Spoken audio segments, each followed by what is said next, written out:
everybody. I'd like to welcome you all along to our networking event this evening. Can everybody hear me okay? Or otherwise I'll have to get through a microphone. So I'd like to welcome you all along and thank you so much for coming. We are holding these events all over the states at the moment. If I can, might set my voice.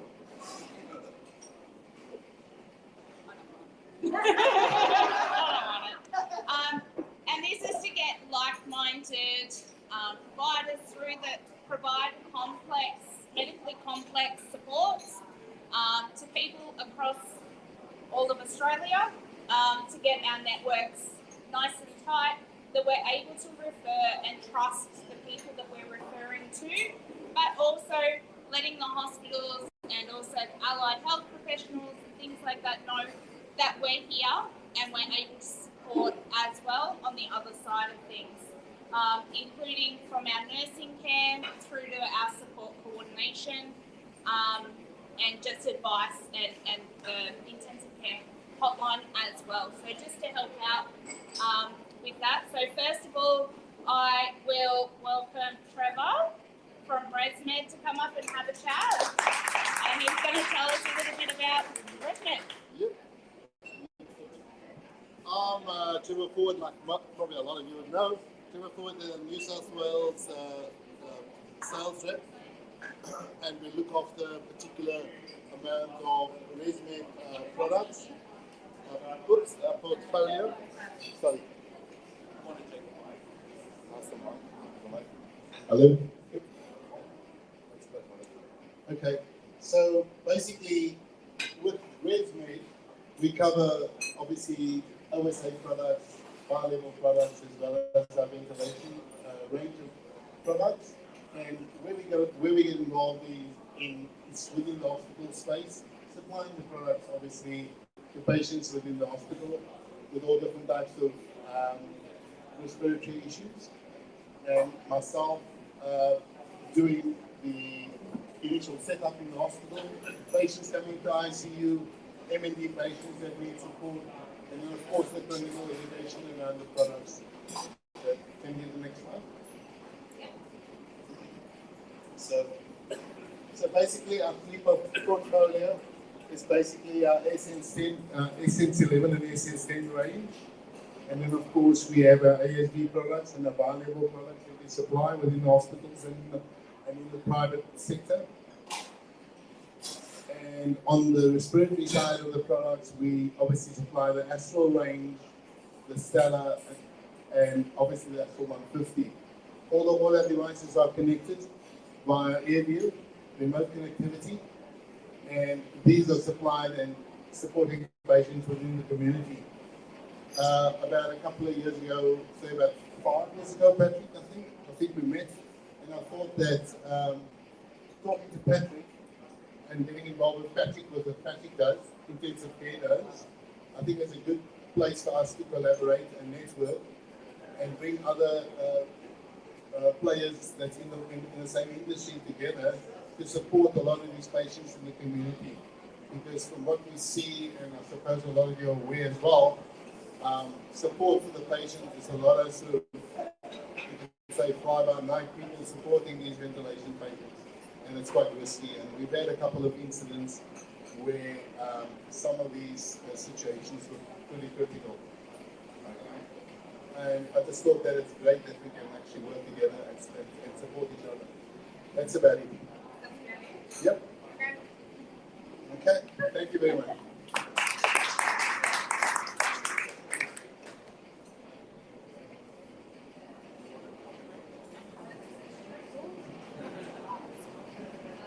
Okay, so we'd like to welcome Dion to come and talk about our nursing services. Thanks everyone. I don't have a PowerPoint, so sorry about that. And I apologise up front, I'm not a great public speaker, so please bear with me. Firstly, I'd like to thank you all for coming and spending a few hours with us. Really appreciate you taking part in your busy schedules. It's that time of year already where there's Christmas parties and so forth. So thanks so much for coming and spending your time with us and having a listen to some of the stories that we're Helen, and hopefully you make some really good connections here tonight with the other people in the room. So I'm Dione. I am the Clinical Service Manager for Kids Care at Home, and that's really just, I suppose, a fancy name for a jack of all trades. I come to the company with 30 years experience within Queensland Health and internationally, 25 of that in the ICU setting and actually specifically in paediatrics, and quite a bit of the different roles that encompassing in those sports intensive care units. My intensive care at home journey started in about 2018, so quite some time ago now. 2018 for my family and I was a fairly tumultuous year, 2019 as well. We had some pretty heavy moments in the family with medical issues. What I found during the journey, my son is also had a possible cardiac arrest and heart failure and all the walkthrough that went with that, was that I kind of felt like I was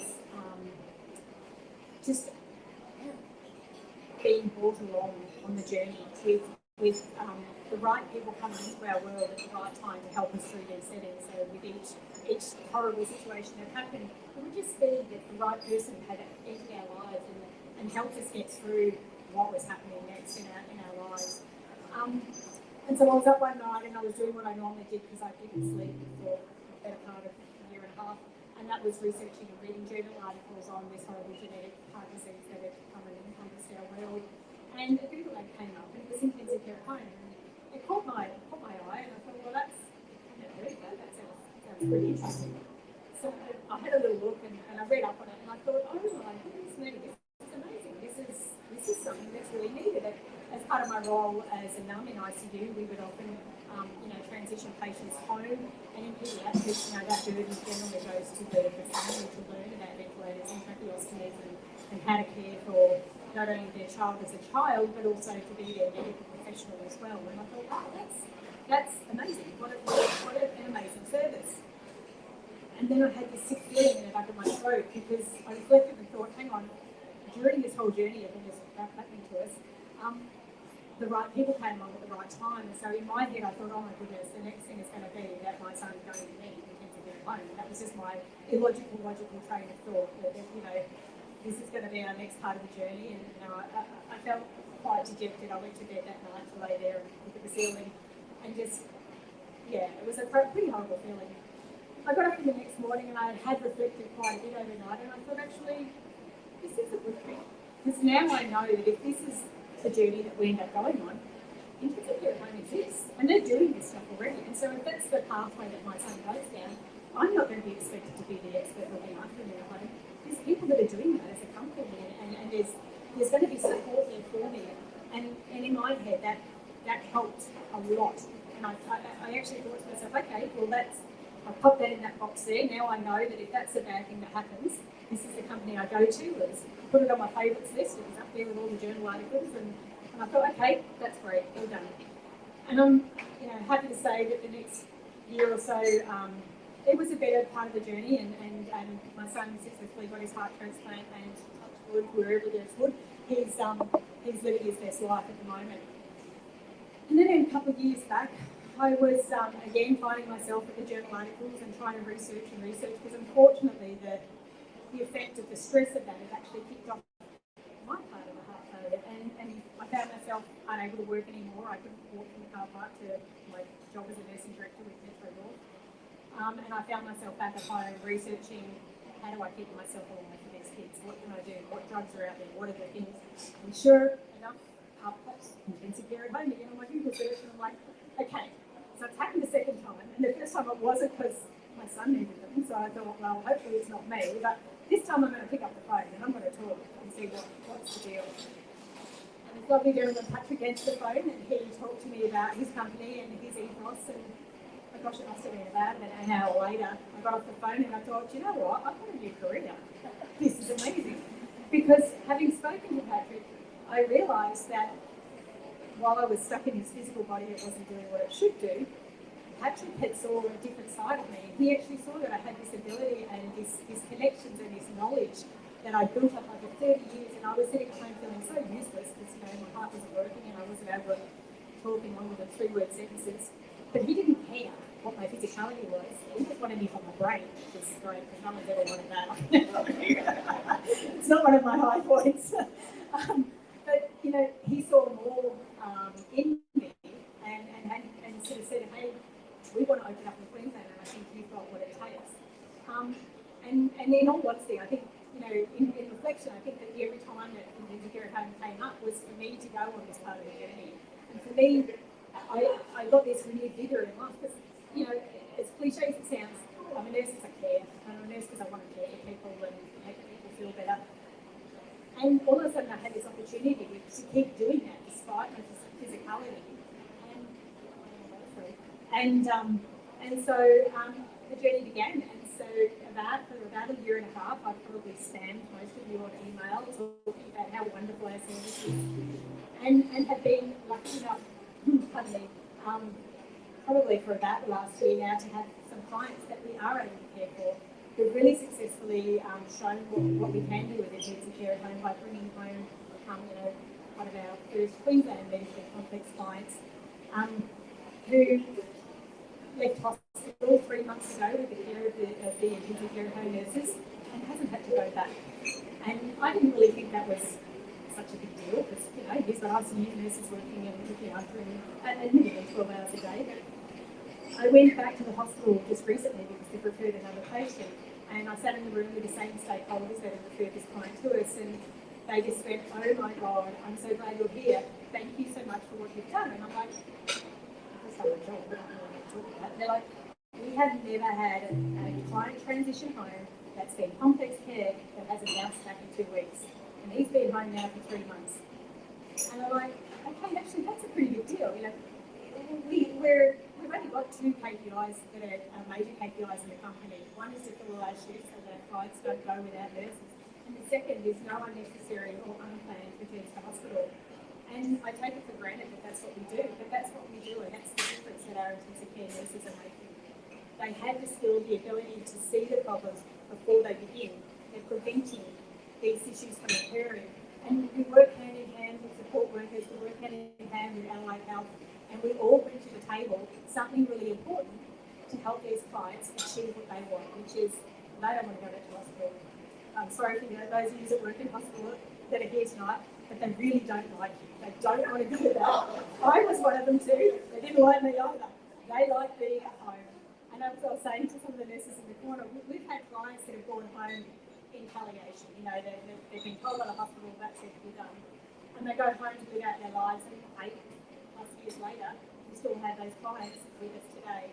The difference that it makes having these clients home in their own environment where they're value adding to their family, to the structure, their hierarchy of their world.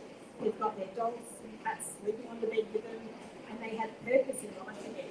Of course, they have their medications and all the rest of it that will help them to keep them alive, but it's just the difference that these clients being home and then also being home with the right care and the right provision and the right preventative care.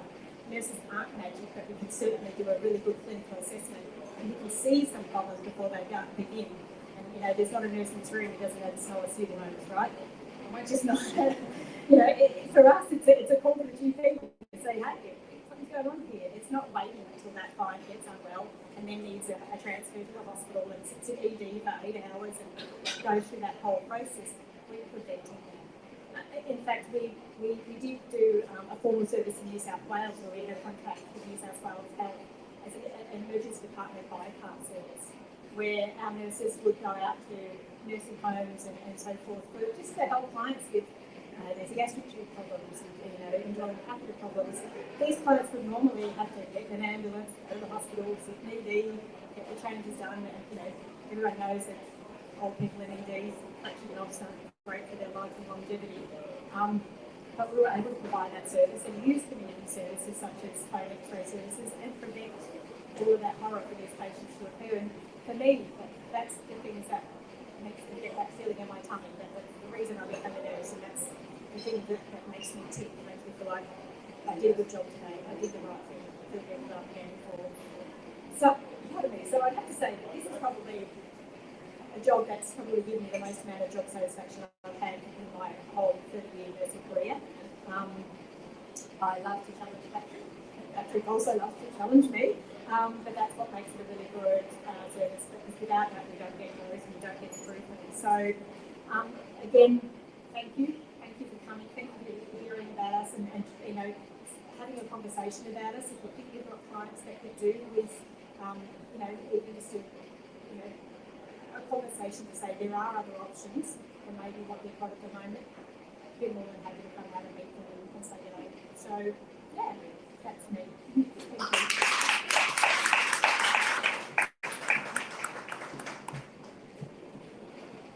Okay, thank you very much, Dion, for giving us that insight. So I will, Dion, because otherwise I won't be able to eat. So I'm going to talk a little bit to the support coordination and what that looks like for us at intensive care at home. Oh, no. Okay.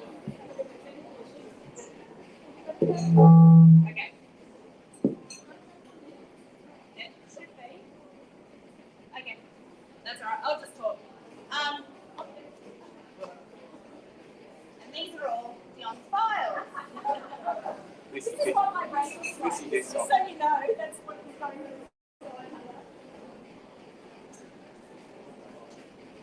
on. So I will talk a little bit about the support coordination side of things. Some of you I've already spoken to in the room, some of you may already know me. So Intensive Care at Home decided to take on support coordination just within the last 12 months because we were noticing quite a bit that there was support coordinators didn't really know what they were doing when it comes to a lot of the complex clients. And I'm not saying all support coordinators, believe me, there are some really dynamic ones out there and I do not know everything. There's not enough room in this brain for that. So we were finding that a lot of people were being exited without any or some of their supports that they really needed. So we've just been coming in and consulting from hospitals or from homes around what people need, linking them in with the community, OTs, physios, that sort of a thing, then linking in with the hospitals and then discussing it all together to make sure that we've got a really dynamic plan for that person to leave the hospital with, whether that's got equipment that's being ordered, that type of thing. So I am not from a clinical background, but I have an entire nursing team that I do draw from, and also all of the allied health professionals that we work with. So quite often I'll come back to the office and we're 100% remote. So I'll call up Dion, I'll call up Patrick and I say, I've just had an intake or an inquiry with a possible NDIS participant or a future NDIS participant. They've told me about this really rare disease that I've never even heard of and I have no idea where to start. So generally, 9 times out of 10, they have heard of it or they're going to find me some information on it. And then together, we develop a bit of a plan and take that back to the NDIS participant or future NDIS participant and say, this is what we can do for you. This is what we've come up with. This is what the supports could potentially look like for you. Obviously, one of the biggest things within support coordination is choice and control and making sure that all NDIS participants have a range of services that they're able to choose from. Some of our medically complex participants don't have very many people to choose from. So offering them a choice, there might be 2. I'd like to sort of use the respiratory physio as one of the examples. There's probably 2, 3 in Victoria that we have used, and it's very rare to be able to get a respiratory physio that has availability, which is another big thing. There isn't a wait list for. A lot of our participants require it now, not in, 3 months, 6 months time. Because the respiratory physios are very unique, we obviously need to build our network and make sure that we have a really great referral network for that. So I can say to our NDIS participants, here's 6 choices. How about that? These are the pluses, these are the minuses, these ones have wait lists, these ones don't. How about that for choice? And that I don't have to go searching for them is the other thing. So one of the biggest things is because of the complexity of some of our participants or people that we're supporting, patients from hospitals, is the community might not have those specialists that they would in or access to those specialists that they have in an ICU ward. So I need to try and match that person in the community. We have worked very, very closely with a lot of other providers as well for support coordination. So if a participant can have 10 support coordinators if they want to. I don't recommend it. It gets really confusing if you get any more than 2, but they can. So one person might specialise in housing. I don't specialise in housing, so I would be reaching out to someone and saying, I need help on this because that's not my forte. So we link in, we'll work together. Either one of the coordinators may withdraw supports, they may stay on, and they may continue to work together.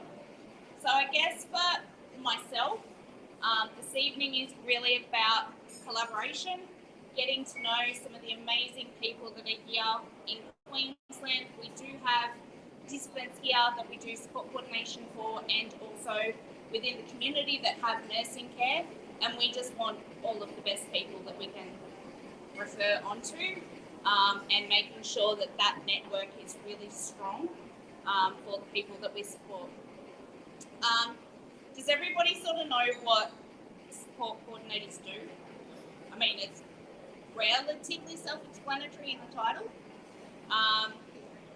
but in a lot of cases, we're also liaising with the hospitals, we're liaising with housing, we're liaising with justice in some forms, we're liaising with child protection. So we've got all of these other potential funding bodies that we're also talking to try and get everyone to sort of meet in the middle, which can be a little bit tricky to try and coordinate sometimes.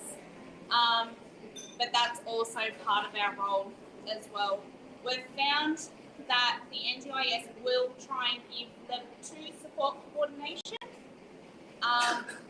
to a lot of our complex participants. Technically, it should be under a level 3, which is for your more complex people. So one of the definitions is that a level 3 support coordination is liaising with multiple agencies such as justice, child protection, housing. We might not be liaising with them, and that's usually who you'll get complex funding, NDIS funding for. But for medical participants, we're liaising with the hospitals, we're liaising with the community, we're liaising with other funding bodies to try and get the supports, because not all the time their NDIS is going to cover everything that they possibly need. So it takes a lot more than just NDIS funding to assist someone to integrate back into the community properly. So that's essentially what we're doing at the level 3 support coordination level. Level 2 is set up and designed so that you can teach and assist the person to be able to implement their own NDIS plan. A lot of the people that we are supporting, that probably won't be possible, or it's going to take a lot longer than, a couple of years for that to happen, or at all. So I guess that's pretty much what we're doing with intensive care at home. I've worked with a couple of support coordinators here in Queensland and just had a chat with them about different tactics that they could take to assist participants in try this to get that person out of hospital. We've had, many conversations with different people to try and, assist, and all of that has been at no cost to the company. Thank you so much for joining our networking event in Brisbane. I really appreciate it. For coming tonight. Thank you, Dion, thank you, Amanda, for doing most of the legwork to setting this up. And thanks again for joining us. And I want to talk a little bit about, where we got started and what got us here today. Some of you might know that I'm a critical care nurse by background. I did my nurse training in Germany way back then, and I ended up working with intensive care at home in Germany, in Munich in 2001, I think. And we were basically the first company then to set up intensive care at home, and it was a huge success, right? So then I went overseas, continued my nursing career in the UK, then I eventually came to Australia, all the while working in ICU. And all I could see in ICU was patients that we would have looked after at home in Germany. That's all I could see. A niche market, right? Basically, not many patients in ICU need that type of service, but it's certainly a significant number. It's also a growing number. I think Dion and Amanda, you mentioned, patients with MND, spinal injury clients, patients with cerebral palsy. I mean, our ResMed Löwenstein grant, and when you know what type of patients are out there, but there's also an element of what we've always focused on. There's also an element of end-of-life care at home for ICU patients. I believe palliative care in ICU is done extremely poorly. And if you ask patients and families where would they want to approach end of life, 75% want to die at home. And in Australia, less than 15% actually do die at home. So are we really serving our population when it comes to end of life? I don't think so. We are certainly making a difference there when it comes to improving quality of life, and in some instances quality of end of life in a home care setting. Fast forward, so I started the business in 2012, and I also want to mention something here. I never started this business because of NDIS would be the thing one day. I had no idea in 2012 that the NDIS would be a thing one day. I started this business because I believe there was a need for what we do. It never had anything to do with the NDIS in the early days. We got funding through the TAC in Victoria. I'm not sure that people here are familiar with the TAC in Victoria, the Transport and Accident Commission. The equivalent here in Queensland is the NIISQ. Don't know what that stands for, but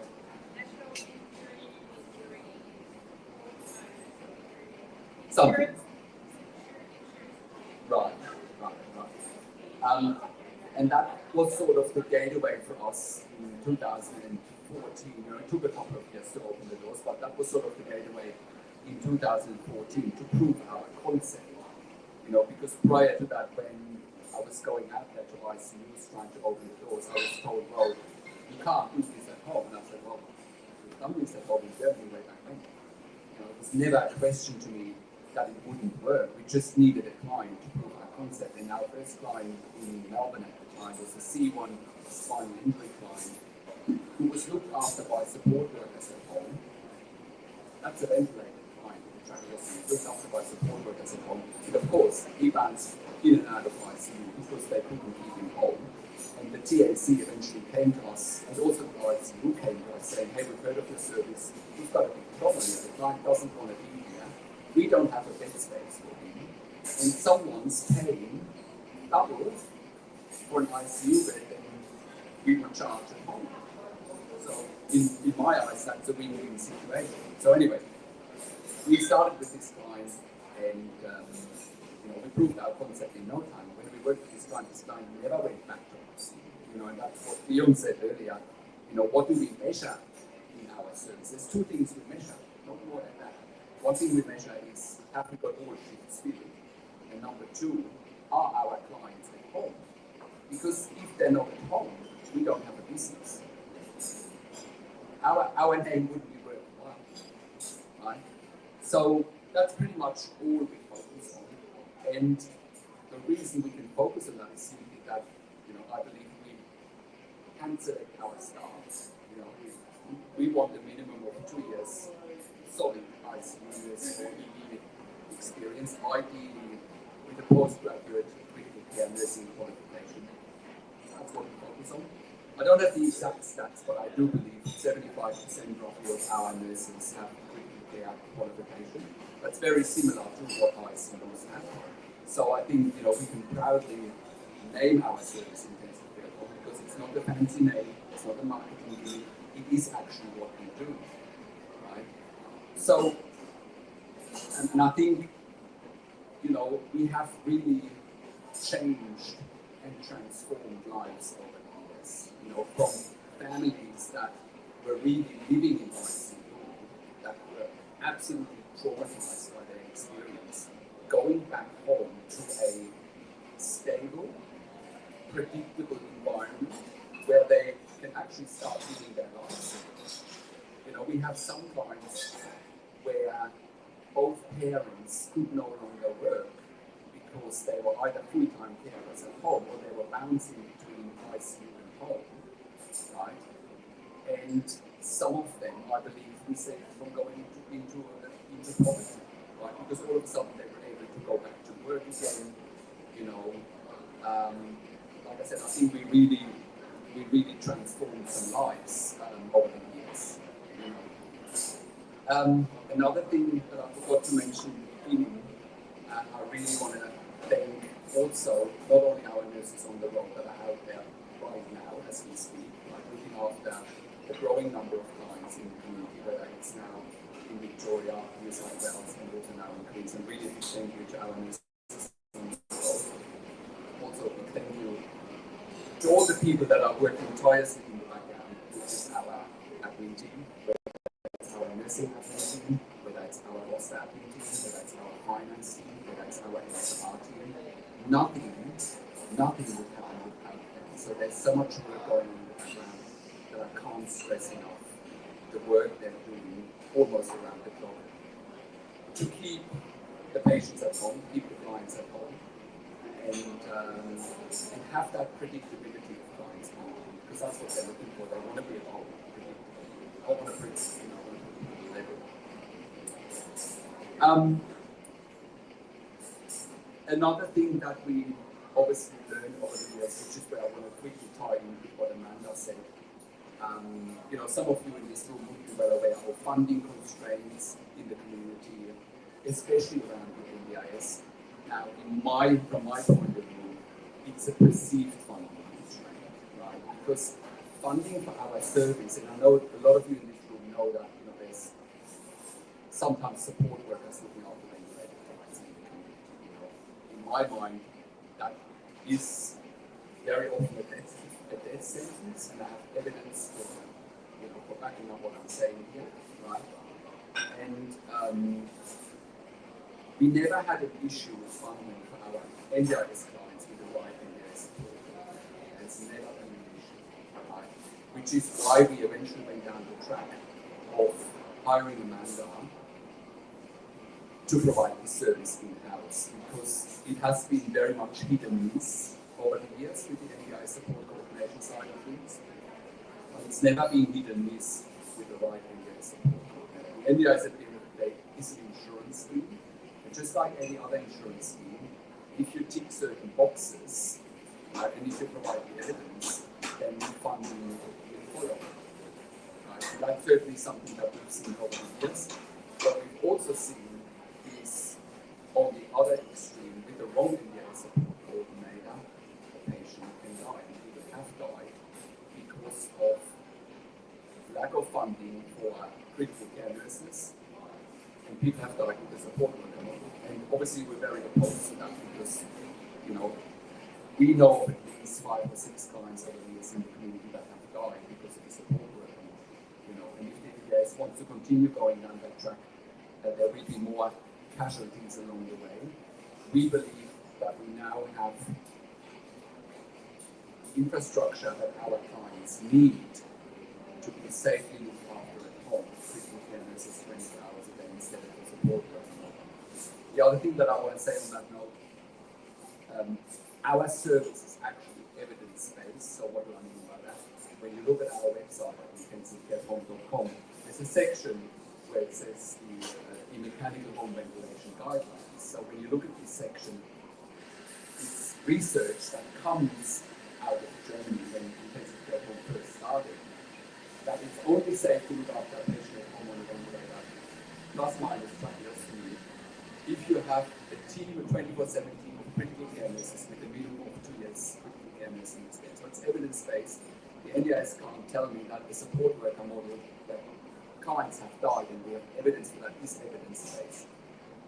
I'm just putting that out there, that in healthcare or in disability care, we should be going back to evidence-based care and not to what's cheapest, because we actually have people's lives in our hands and we mustn't forget that we're actually having people's lives in our hands.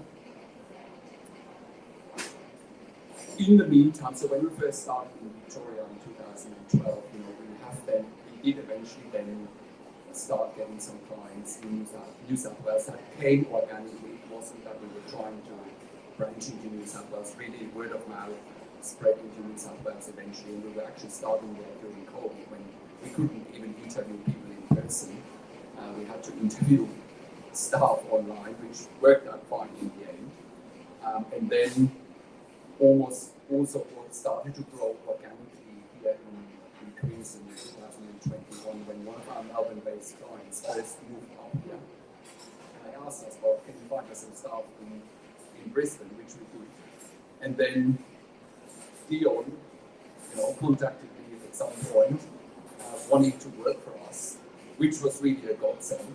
And with Dion's contacts here, but also with her insights into what's happening in Brisbane and in Queensland, especially in the pediatric ICU world, has been extremely invaluable for us.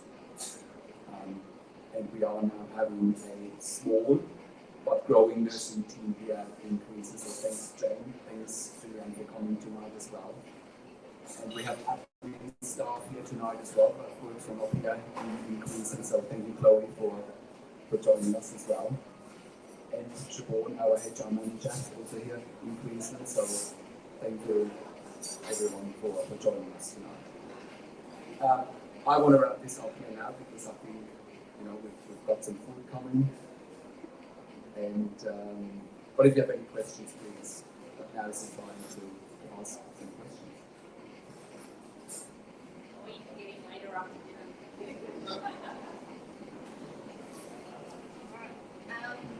So thank you very much, Patrick. So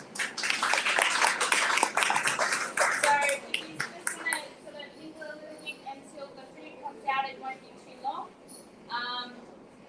Patrick, we thought we'll probably talk longer than that, so we had allowed time.